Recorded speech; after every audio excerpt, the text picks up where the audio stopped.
All right, y'all. Welcome back to Attack on Cowboys. We already know what the big news is around Dallas right now. Quinnen Williams, Logan Wilson, the new additions to the Dallas Cowboys defense. Let's get right into the Dallas Cowboys players and Coach Schottenheimer's reaction.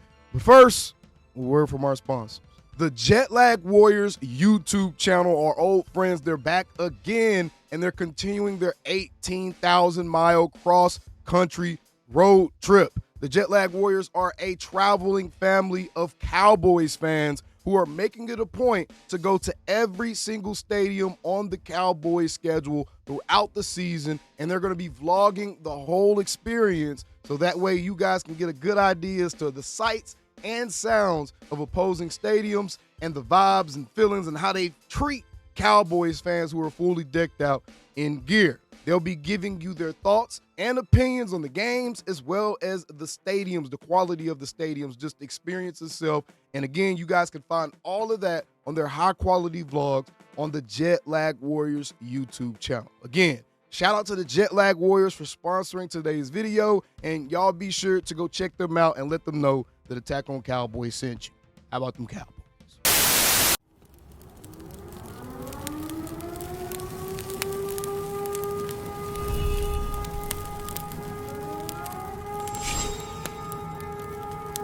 Shut your up. All right, Osa. All right, let's see what you got to say, Osa. I'm very interested to see what Osa Odighizuwa has to say about the Quinnen Williams trade, because theoretically, you would just think that Quinnen Williams coming to Dallas is going to directly impact Osa Odighizuwa's snaps. So let's see how Osa's feeling about it. Let's kind of read his energy a little bit with this. This break? Yeah, everyone's. You know what I mean? It's week 9. I think the bye week is going to be a good opportunity to reset for everybody, you know, get a little refreshed coming back in and lock in for this next 8 games. So what can a guy like Quinnen Williams bring to his team in this defensive line? I think it's just going to, you know, add more playmaking ability to the D-line, you know. Like I was telling him, another bullet in the gun, like another very strong and talented guy. So I think we'll be able to use him. How much do you know about his game? Not like a ton, but I've seen his tape. You know, I respect his game a lot. Like, dude's a baller. So I'm excited to have him on the team. How much of an impact did he have, you know, the guys on defense, all the younger guys, like, you know, the edge guys, the Rockers, and all those guys as well?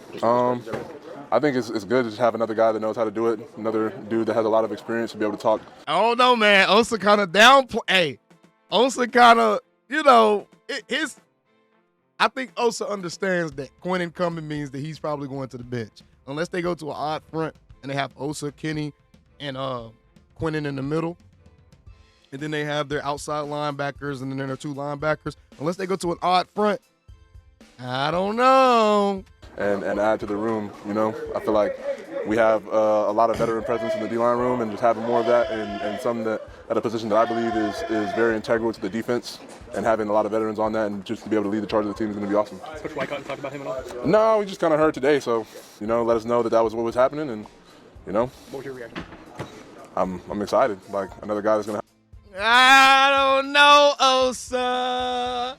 I don't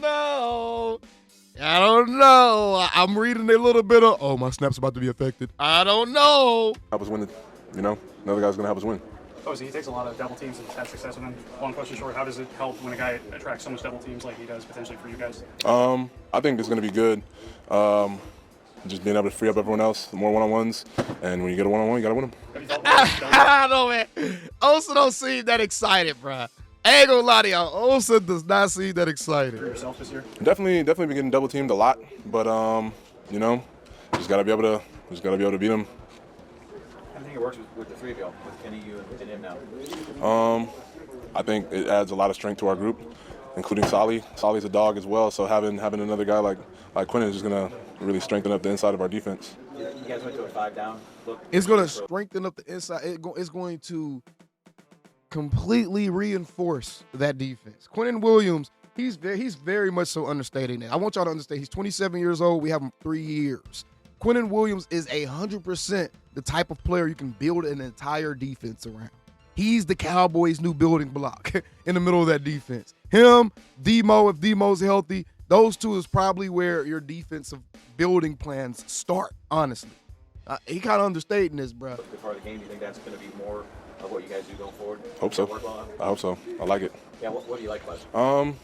Like he was saying, a lot of double teams are created when there's 4 down. So like when you have 5 of us in there, like kind of creates a lot more one-on-ones and a lot more opportunity for guys up front to make plays. So having a guy like that come in and then potentially being able to use more 5 down stuff, that'll be awesome. Were you able to talk to Mozzie at all before he ended up? No, I mean, like, this happened all, like, while we were in meetings, so I haven't even really got to look at my phone and see what was happening. Just kind of heard Coach talking up there, look back to where Miles usually sits, empty space. I'm like, okay, you know? So still processing all this, you know?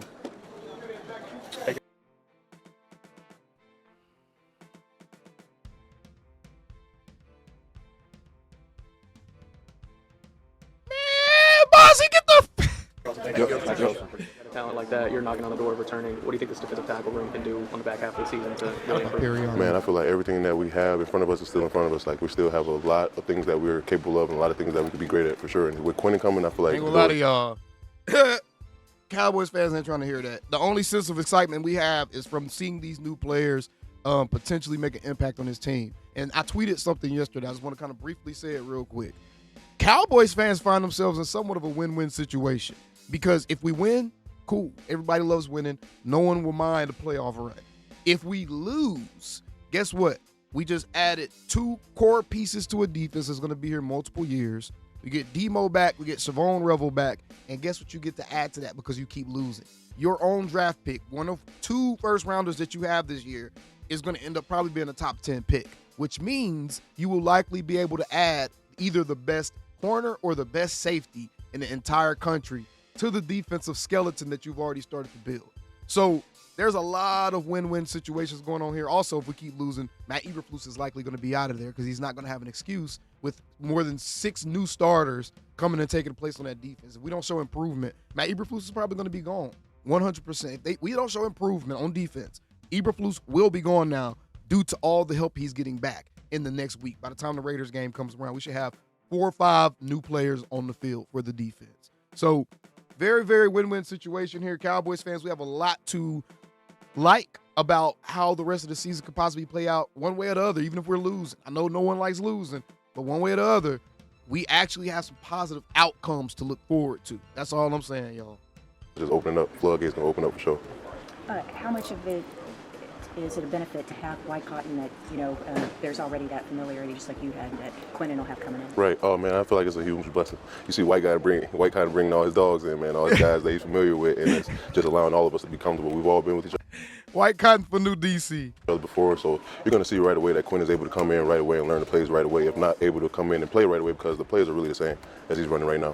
What was your reaction when you found out? Oh, man, I was ecstatic. Obviously, I was kind of down because of Mozzie Smith. He was one of her people that I was close with, just trying to get him going and just motivating him. And you could see, like, he wanted to be better. You could see the work that he was putting in. You could see the type of guy that he was trying to be. So I hope he does everything that he needs to do up in New York. But when I seen that we got Quinnen Williams, man, it just made me ecstatic because it just realized that it was best for me because not only am I able to be with Osa and Kenny, now we got Quinnen Williams to learn from. So that's a blessing. How bad are you itching to get?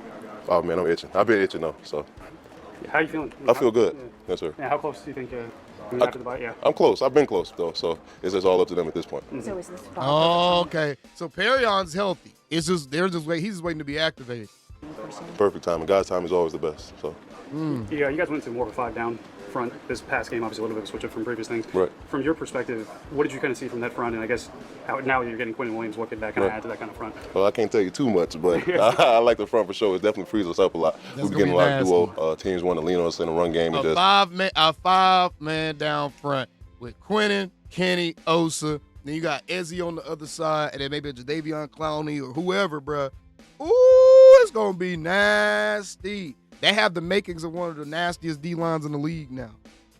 With the 5-down front, it's isolating us, so it's allowing us to get a lot more single blocks. And you got Quinnen Williams. Now, the problem with the 5-man front is your backside coverage better hold up. That's the problem. Osa, Solomon Thomas, whoever you put in there, they got to block them now one-on-one as opposed to double team. So it's working out a lot for us. Quinnen's really good against double teams, though, too, Right. and he kind of is a magnet for it. Right. I guess even with that in regard, what kind of impact in that kind of idea can Quinnen Williams have just for this overall defense? I mean, we're gonna run a majority of defenses, so I feel like Quinnen gonna come in and do what he needs to do, regardless of what defense we in. If we in 5-down front, 4-man front, 3-man front. If it's just Quinnen Williams by himself on the front, I feel like we're gonna be good. Thank you, guys. Nah, God straight, bless. bro. Those the type of answers that you expect to hear from a player that's actually happy about getting that quality of a player. Bro, Quinnen Williams is 100%. There is undoubted. It's undebatable. He's 100% still the top 3 defensive tackle in this league right now. That's how you're supposed to sound excited about that. Let's go, Schotty. Calvin Watkins, Dallas Morning News. Looks like you made a trade for Quinnen Williams. We did. Yeah, it's exciting. Just kudos to Jerry and Steven and Will, and I think being aggressive and but smart, because a couple of the moves we made, you're getting guys not just for this year but beyond, which I think is great, and it gets you excited as a coach. And I think it's 2 terrific players, but also terrific young men. And I've talked to Logan. Still need to reach out to Quinnen, but excited to see both those guys here and get them welcome to the family. What does Quinnen bring to you defensively? Yeah, I mean, we've played him a couple times. Just played him a couple weeks ago. He's just a difference maker. Ability to affect the interior part of the pocket. From a pass rush standpoint, I think 12 sacks a couple years ago under the tutelage. I'm not saying it was White Cotton that did it, because Quinnen did it, but around A-Dub, and very disruptive. I mean, for us, there's certain calls you make. You're aware when he's in the game because he's just so disruptive. So we had alerting calls when he was out of the game. We had to set protections based on him, and you guys see it. You see the talent, but I love the play style too. Just the way the guy plays. Don't worry, y'all. Sub to the channel. We're gonna be reviewing his tape and Logan. The football, and then from what I've heard from A-Dub, just the type of young man he is, I think he'll fit in great in this locker room, and very exciting.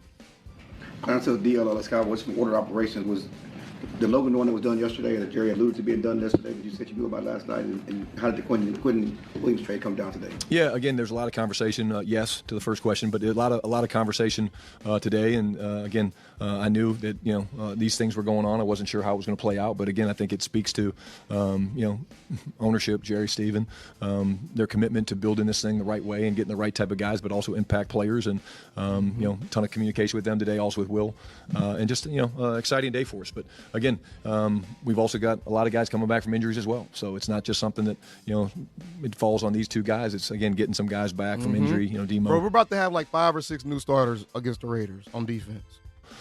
Should be back this week, and the safeties are starting to look healthier. Yep. And Revel, and so it's the right time for us, right time for a bye, and like I said, very pleased with what we did today. Is it kind of bittersweet, the excitement of today and what you got coming? Clarence Hill, shut your old crusty hating ass up. Clarence Hill was literally trying to trash on the Quinnen Williams trade all day after it was made, bro. All day. I can't stress enough. Every time y'all get the opportunity, please let Clarence Hill know how much we don't need him anymore.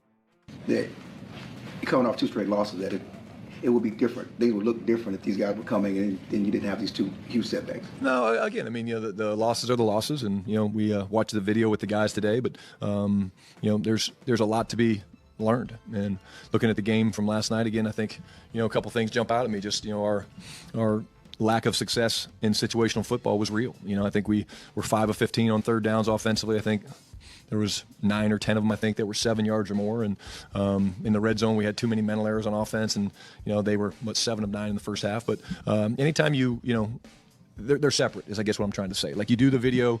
Woo-hee. Y'all talk about the game again. Y'all put me in a bad vibe. You coach the players about the things that we did well, the things we didn't do well. The process stays the same. And then, this news is just exciting because it gives you something to look forward to, continue to build your roster and your football team. Yeah, all right, let me lock back in. Man. Let me get my I'm happy about the trade hat off, and let me listen to this dude, bro, because I ain't gonna lie, bro. The super player coach leaning, type of style that Schotty's using right now, I don't know.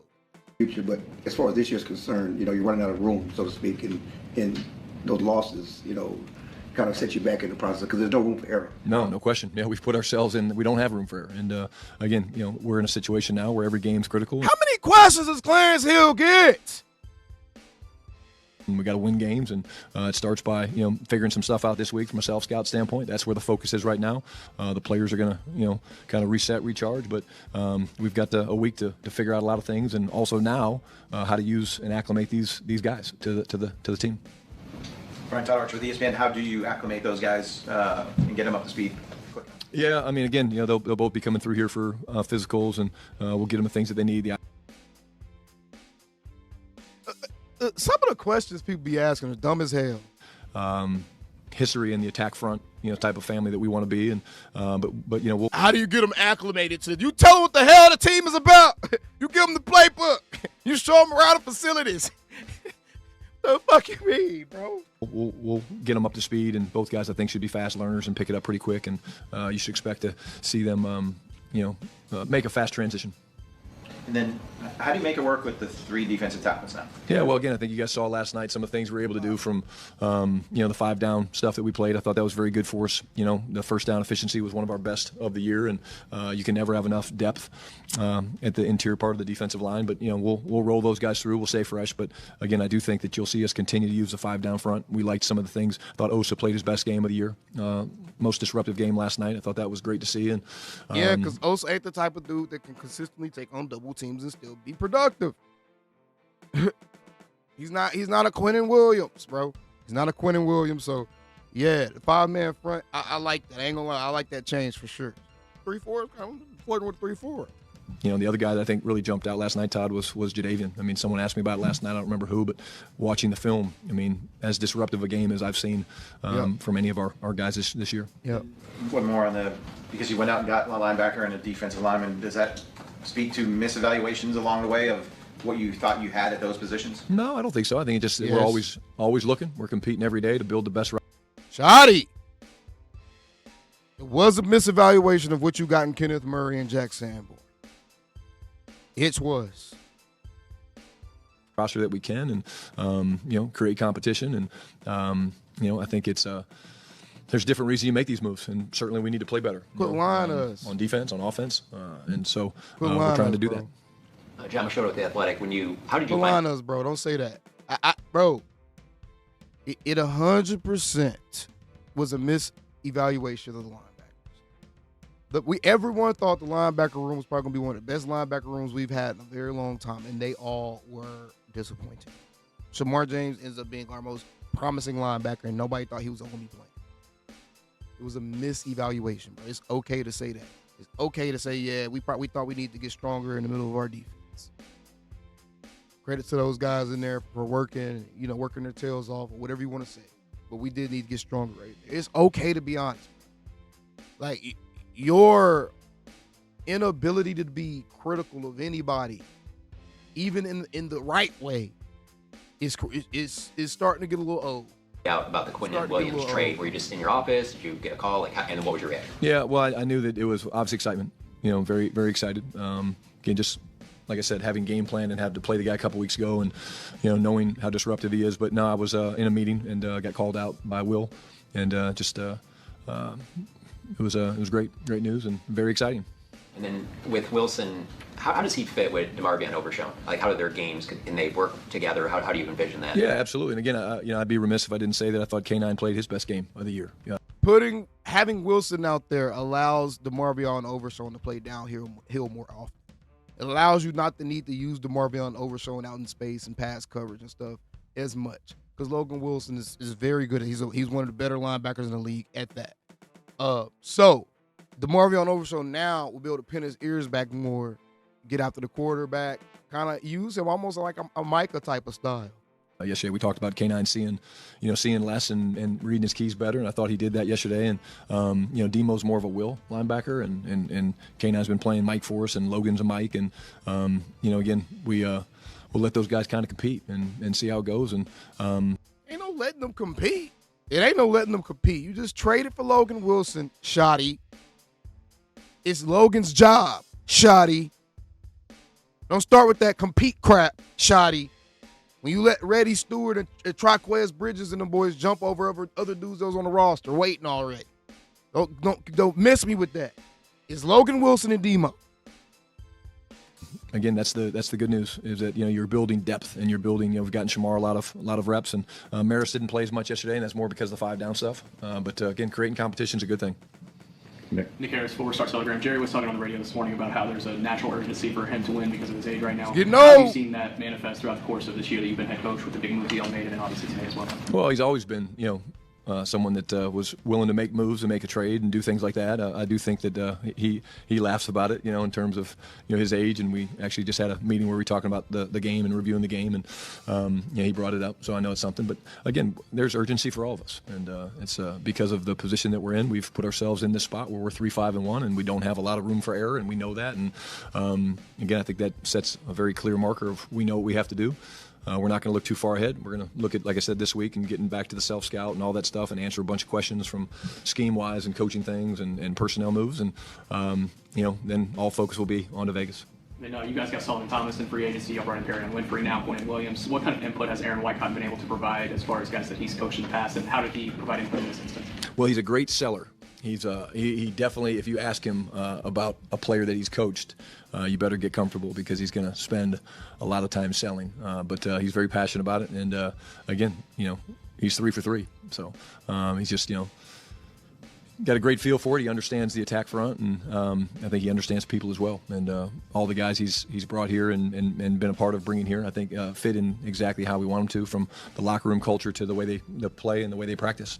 There was a lot of talk about you guys potentially wanting an edge coming up to the deadline. Did anything about their performance yesterday change that mindset, or is it just kind of the way the chips fell today? No, kind of the way the chips fell. Again, I think I've talked in here extensively about. I thought the pass rush yesterday was really, really good. I think I've already talked about Jadeveon, but as a Raku, again, I think he's a rising star in this league. I really do. I think he's figuring out what it takes to rush the quarterback at this level, and Dante Fowler and Sam and Neal and those guys. I mean, we're deep there, and so.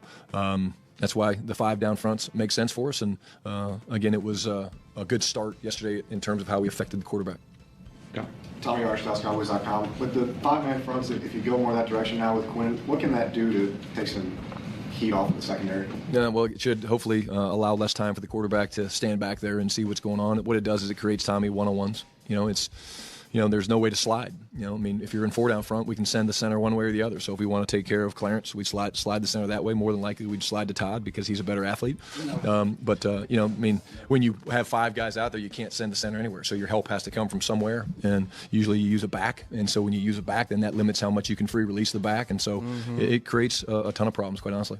And then you talked a lot about eye discipline with linebackers, and it's something that you've watched with your guys. What stands out about Logan Wilson's eye awareness and how he uses his eye? Yeah, it's actually the number one thing when you watch his film that you notice is how quick he dissects plays and how quick he sees tells, and he reads his triangle. It's one of the best things he does, and he's got the athleticism to get there, so it jumps off the film. Without knowing him, I'm sure there's a ton of film study. I'm sure there's a ton of stuff that he does from a preparation standpoint, but I would say the number one thing that jumps off the film along with his athleticism is his ability to read keys and dissect run schemes. Scotty Dixon, which is something we were struggling with. This is a little bit related to the 5-man front, but when you add a guy like Quinnen to a pair of starters that have been productive, is there any element of only so many snaps to go around, or is the D-line just such a rotational kind of thing that it doesn't really matter? Yeah, Scott, it's more of a rotational thing. These guys are all on a pitch count in terms of you don't want to overdo them because you want them to be, fresh when they need to go. So I don't think you can ever have enough good ones, and we certainly have the depth to be able to give these guys blows when they need blows, and the way they run to the ball is important to us. So I think it's bonus all the way around. We've talked a lot about the window with Dak and winning. How much of this do you think is trying to take advantage of the window with Dak when he's playing at the level he's been playing? Yeah, I think there's just urgency all the way around. We want to win. We want to build a world championship team. Where we sit right now, we're nowhere close to being where we want to be. But again, like I said, we've got time this week to reassess some things, and that's our job as coaches is to clean some things up and tighten some things up and to get ready for the last 8 y'all games. know what it is. I'm not hearing no fire out of Schotty. That's what it is. He's not translating whatever fire he's bringing into those meeting rooms and he's not translating in the pressers right now. The last few weeks, it hasn't been translated. And it makes me feel like he's okay with how things are going. Now, I know he's not, but my unreasonable side, I guess that's why these press conferences are starting to kind of annoy me a little bit, because all the excuses and the generic answers is like, bro, come on, man. You was talking football with us, and you still talking football, but it's a little bit more watered down now, and now we're reverting to we're defaulting to just generic, PR answers. I don't know, man. I don't know. It's like he's trying not to hurt anybody's feelings, bro. It's like, bro, come on, man. But, again, Dak's a great player. I don't know how much longer Dak wants to play into his 40s. Most of these guys are playing in their 40s now. So the urgency is here because, we're here to win and compete to win. Garrett, Podell, CBS Sports. Brian, obviously different positions, but when you had Micah Parsons, he moved around the line of scrimmage a lot. How much do you see of Quinnen Williams being able to line up in different spots, and how beneficial is that for a D-line to have a dynamic player who can kind of bounce around all those different. Well, again, I mean, he's mostly been inside. You know, he's really been the 3 technique, the 2 technique. They've played him on the left, they've played him on the right. We weren't really sure where he was going to go last time we played him, how they were setting it. Some of it was matchup. I'll be sure to ask him, you know, when I talk to him. But yeah, he'll be more inside. But can he play outside as the edge? Yeah, he can. But he's most disruptive inside just because of the speed and the power and the pad level that he has. And when you can push the pocket back into the quarterback or push the center guards back into the runners, it creates a lot of chaos. How much do you think, we talk a lot about the pass rush impact, but how much do you think he can affect the run game for you guys? Yeah, again, I know, you know, White Cotton, you know, said he's just an incredible all-around player, but he said that, again, one of the best run stoppers he's ever been around, and it's because of the relentless play style that he has, the way he's wired, and I think that's something he's shown coming out of college and through his first couple years in the league. Joe. Joe White, Dallas Morning News. What do you remember about scouting him this year, and what kind of stood out on the tape when you scouted him? The edges that he could create, you know, on guards, and you know, he plays with width. His stance is very narrow because he knows he wants to be able to get that first and second step in the ground. We were very aware of when he was out of the game. I think I said to you guys the big touchdown to Pickens on Sauce Gardner. He was out of the game. We knew he was out of the game, so we were comfortable with a protection that maybe when he was in there we weren't going to be as excited about running. But I mean, just the guy he's got size, he's got speed, he's got, you know, play style that fits what we want to do, and you know, just a great addition. You know, really, really excited. It's been said that defensive tackles sometimes are hard to develop. You know, the last 2 trades for defensive tackles have been guys who did develop and ready to go. I guess how much of a premium do you guys put on getting guys who are ready to go right now, and obviously say goodbye to one of your former first-round pick defensive tackles? Yeah, you know, again, I think, you know, anytime you get a chance to add a guy like Quinnen into your team, you're crazy if you don't do it. In terms of Mozzie, you know, I had a really good talk with Mozzie. He was obviously disappointed that, you know, it didn't work out for him here. We were disappointed too. I wish him nothing but the best. I told him that what I truly believe, sometimes change is good, you know, and he gets a chance to go and start over in New York, and that's not a bad thing. And he won't be the first person that leaves one team and goes and has great success. I want that for him. I hope he has a great career, but you know, it was tough to say goodbye to Mozzie.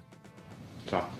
Wasn't tough for us. Sayonara. See ya. Bye-bye. Hasta la vista, baby. Get the hell up out of here. Schotty's the Athletic. Brian, from Matt Eberflus, post-training camp, he had to deal with losing Micah and a lot of injuries, signed Clowney, the 2 trades here. With all the personnel change, you've been in the coordinator spot. What kind of challenges does that create for a coordinator to, you know, have all that happen just after training camp? Yeah, I mean, it's a lot, and again, it's not the easiest thing to do, and certainly, you know, we've had our issues with the safety position and things like that, and, you know, just the uncertainty of at times of Wanye and how's he going to feel and things like that. But, you know, you lean on your staff, you know, but there's certainly things that you have to, okay, I want to do this, but I'm not sure I'm going to have that guy available, so you kind of put it off to the side. You maybe rep it in a walkthrough side, but you don't, you know, do a full speed rep, and then if the week looks like promising that player's going to play, you're like, okay, I want to pull that back out. So it's a little bit of a juggling act. But I will say when Flus got word of the trade for Quinnen, he was all smiles. In your conversations with him, with all the personnel changes, do the players need to pick up his scheme, or does his scheme fit the players that are available on any given week? Yeah, I think it's us, you know, trying to find those answers, Saad. I mean, you know, it's like the 5 down stuff. I mean, there's nothing, you know, there's no genius behind playing 5 down when you've got talented defensive linemen and creating singles and stuff like that. And I think it's a little bit of both, quite honestly. I think it's, you know, him making sure that we're challenging the opponent who we're playing, and I think that's part of it. I think it's, you know, there's things that we need to do from tightening up our coverage, our eyes, things like that. But it's a little bit of both, you know. And again, that's why this week is so important for us. I keep referencing it, but this week is very important for us as a staff because there's a lot of questions that we have to answer, and there'll be a lot of you know, deep dives into every phase: first, second down, third down, short yardage, goal line, red zone, 2 minute, 4 minute, backed up. You know, those are all areas that we have to look into and say, okay, what does the scheme look like? Does it fit us right? What areas are we not executing well at? What areas are we... 3rd and long conversions. That's what we're not executing well at. 3rd and long conversions. Are we executing well at? And then we'll make some decisions based on that. Calvin.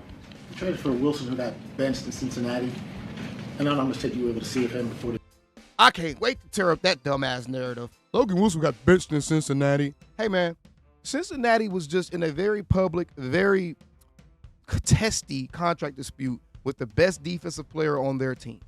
They clearly don't want to get rid of him. They didn't trade him. They refused to just, you know, they reworked this deal. They clearly don't want to get rid of Trey Hendrickson. What happens when a team can't afford to pay their star, but they want to pay their star? they start looking for other places to cut money at. What happens when you're the second or third highest paid guy on the team and that team feels like, hey, you may be the guy we need to get rid of so we could actually pay this other guy?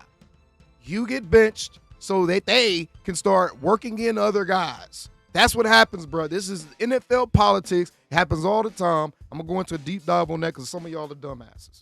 Trade, but what do your personnel people say about what they saw on tape? Yeah, I watched some film on them. Like I said, the number one thing that jumps out, and again, things happen for different reasons. I know they drafted some linebackers. I know.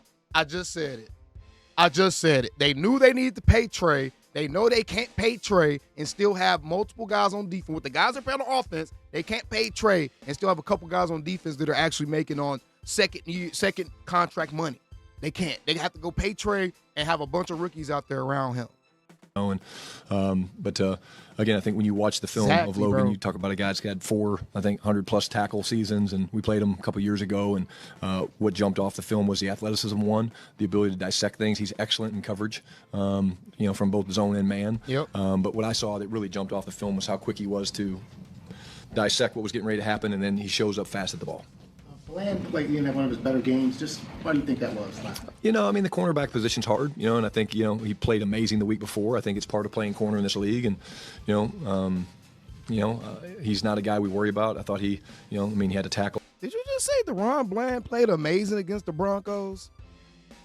They gave up 44 points. No one played amazing. Oh, Schotty, you about to piss me the fuck off. A bunch yesterday, and you're about to piss me off. Isolations to him, but I don't have any concerns about DaRon. But I will say that was not his best game, and the type of pro he is, and all pro really, he'll bounce back. Thanks. You talk about guys, coming back. Where are Overshawn and Rebel? Are they on track to play, not just return? Yeah, the thought is yes. Hopefully they have a great week this week and all of their rehab and things that they're doing and just their work. But that would be the plan, and hopefully we'll find out a lot more next Monday when we get them back in here. And I would say yes. As of now, they're trending to play. Great news. Safety should be back as well. Hopeful, yes. The Russian coverage marriage, is there something missing there? It seemed like pass rush worked, but any third and long, it seemed like they were able to convert pretty easily. Yeah. Again, I think having looked at the film again this morning, there was definitely some not coverage breakdowns. I thought that they threw and caught the ball pretty well. There was times that we were getting hurt on third down and long where they did a good job. They're playing too soft in coverage. I don't know how much more is going to take for this Cowboys team to realize playing your corners 10 yards off and then having them bail is not the way to play coverage. With some of their pass protection, some of the pickups and stuff of our blitzes. We were a little bit late with a couple of our pressure packages. And so the quarterback, Jacoby, was able to hold the ball a little bit longer. But I would agree that third down, we did not play very well. And that's a combination of both. Sometimes it was the pass rush, sometimes it was the coverage. And those are things that we need to tighten up. We mixed the coverage pretty good, I thought, but they seem to be a step ahead of us in most third down situations. And offensively, the last 2 games, is there, I don't know what the word, worry, concern? What do you, as you go into this week, there's more things that you need to look at offensively than you thought maybe 3 weeks ago? No, again, I think I told you guys last night. I mean, we didn't play the game the way we wanted to play this one. We didn't go into this game saying, hey, we're going to play the whole fourth quarter in 11 personnel on the ball, 2 minute. That's not how we wanted to play this game. Like I said, last night we made the decision. We were down 27-10 with, I think, 2:30 to go in the third quarter. And I knew that we had to speed the pace of play up. And I think that's what led a little bit to Dak getting hit so much. And that's not how we want to play. But we're going to look at everything. We're not going to rest on the fact that we played great the first 6-7 weeks of the season. And the standard is a standard for us. And we got to. You didn't play great the first 6 or 7 weeks of the season. Schotty, you're about to piss me off, bro. I'm hoping he's just talking about the offense. He's just talking about the offense. Get it figured out before Vegas. They were great. He's just something else, man. Yeah, I know you guys value premium draft capital. Is there more an emphasis or more urgent in these next 2 drafts to be able to hit on these guys with limited picks now? No, I mean, I think, we'll address that when we get to it. Our guys do a great job. The personnel guys do a great job. But the thing I'll say is, draft question. capital, which we have. It's a dumbass question because Schotty is not going to answer that question mid-season. And Schotty, quite frankly, isn't the person to do with – he isn't the person that's going to decide what happens with those picks ultimately, bro. So he can't have the urge. You can move those picks around and create more draft capital. And exactly. So I think when you look at the initial trade with Micah and now you look at what we've been able to do with it, I think it shows you that, Jerry, Steve, and Will, I mean, those guys are going to use the picks that we've got, and to get a guy like Quinnen and get him in here and is great. But we're always going to be looking to continue to build the roster. Alrighty. Thanks, guys. All right, that was Brian Schottenheimer and the players. The next time y'all see me reacting, and hopefully it's to Quinnen Williams and Logan Wilson's press conferences as Dallas Cowboys. Either way, appreciate y'all for tuning in. Again, shout out to the Jet Lag Warriors family, and I'll see you guys on the next one. How about them Cowboys? Calling me, texting me, paging me, asking me, am I still them boys? Y'all usually check on me. Listen. I'm still them boys. Hey! Woo! Hey! I'm still them boys.